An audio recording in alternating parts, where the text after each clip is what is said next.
నెబుకద్నెజర్కి ఏమి తీసుకోడు, ఇద్దరు ఒకటే.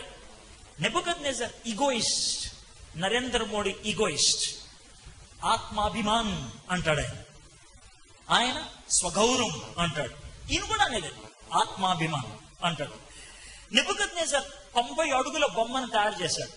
నరేంద్ర మోడీ 182 అడుగుల బొమ్మను తయారు చేయడానికి 2500 కోట్లు సమకూర్చాడు.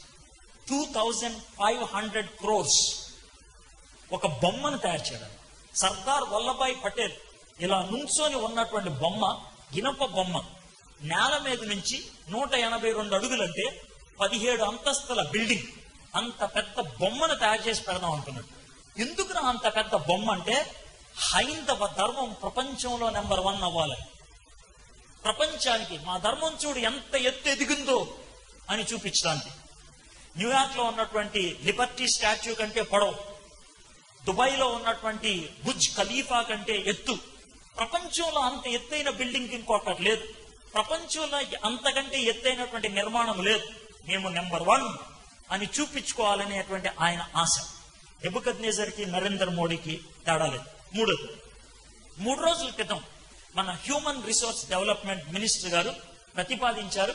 ఆల్రెడీ అవి ప్లాన్ లోకి వచ్చింది. నెక్స్ట్ ఇయర్, వచ్చే సంవత్సరం జూన్ నెలలో మనకి ఎడ్యుకేషన్ స్టార్ట్ అవుతుంది కదా. 8వ క్లాసులో వేదాలు ఉంటాయి, ఖచ్చితంగా చదవాల్సిందే. 9, 10 క్లాసుల్లో రామాయణం మహాభారతం ఉంటది, ఖచ్చితంగా చదవాల్సిందే. నేను చదవను అంటే కనుక నువ్వు కూలి పని చేసుకోవాలి, చెత్తకాయతాలు ఎత్తుకోవాలి, ఇక వేరే మార్గం లేదు. సో దాన్ని ప్రవేశపెడుతున్నారు. దానికోసం అనేసి 1,00,000 మంది మరుగున పడిపోయినటువంటి కశ్మీరీ బ్రాహ్మిన్స్ కి కోట్లు ఖర్చు పెట్టి వాళ్ళకి భారతదేశం అంతా కూడా స్ప్రెడ్ అవుట్ చేసి మరుగుడును పడిపోయినటువంటి సంస్కృత భాషను తిరిగి లేవనెత్తడానికి ప్రయత్నం చేస్తున్నారు. ఒక భాష, ఒక మతం, ఒక సిద్ధాంతం. పవన్ కళ్యాణ్ మైక్ పట్టుకొని మాట్లాడినప్పుడు ఆయన ఉపయోగించింది ఒకటే, ఏమన్నా తెలుసా? మా రాజ్యం వస్తే ఒకే మతం, ఒకే రాజ్యం అన్నాడు. నరేంద్ర మోడీకి నెబుకద్నెజర్కి తేడా లేదు. అయితే నరేంద్ర మోడీ ఇది స్టార్టింగ్ మాత్రమే. ఇంకా రానున్నటువంటి ఆయన 10 ఏళ్ళు ఆడతాడు, డౌట్ లేదు. రెండోసారి కూడా ఆయనే గెలుస్తాడు, డౌట్ లేదు. మొదటిసారి గెలవకముందు నేను చెప్పా గెలుస్తాడు, మళ్ళీ ఇప్పుడు చెప్తున్నా, రెండోసారి కూడా ఆయనే గెలుస్తాడు. 10 ఏళ్ళు ఉంటాడు. 10 ఏళ్ల లోపల డ్రామా ఆడే ప్రతి క్రైస్తవుణ్ణి నలిపి పడేస్తాడు,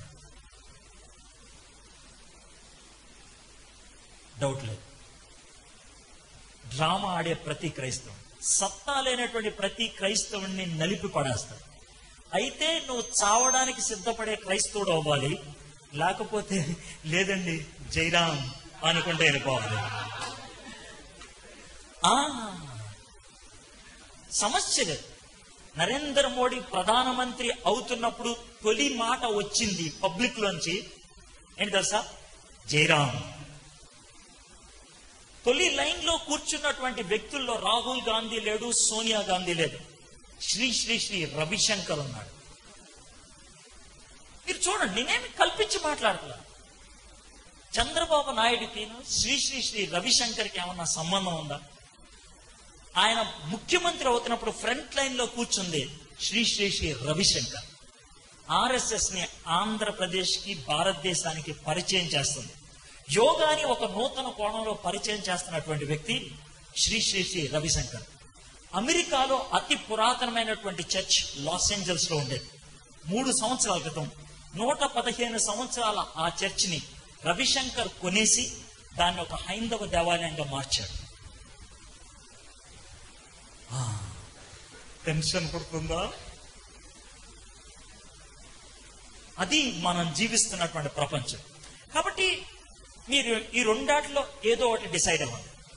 ప్రైజ్ ద లార్డ్ అని చచ్చిపోతారా, జై శ్రీరామ్ అని వెళ్ళిపోతారా? మధ్యలో మాత్రం ఉండదు. అప్పుడే ఇంపాక్ట్ అవుతారు, లేకపోతే ప్యాక్ చేసుకుని వెళ్ళిపోతారు. మీ ఇష్టం. సో ఒకవేళ ఇంపాక్టింగ్ లైఫ్ ఉండాలంటే అలాంటి పరిస్థితుల్లో జీవించినటువంటి కుర్రోళ్ళ గురించి మీకు చెప్తాను. వాళ్ళు ఎవరో కాదు, దానియేలు, షద్రక్, మెషక్, అబేద్నెగో. ఓకే, సో ఆ గ్రంథం ఒకసారి తీస్తారా? దానియేలు గ్రంథం ఒక 3 verses మాత్రమే నేను చదివినిపిస్తాను. Just 3 verses. 3 కాన్సెప్ట్స్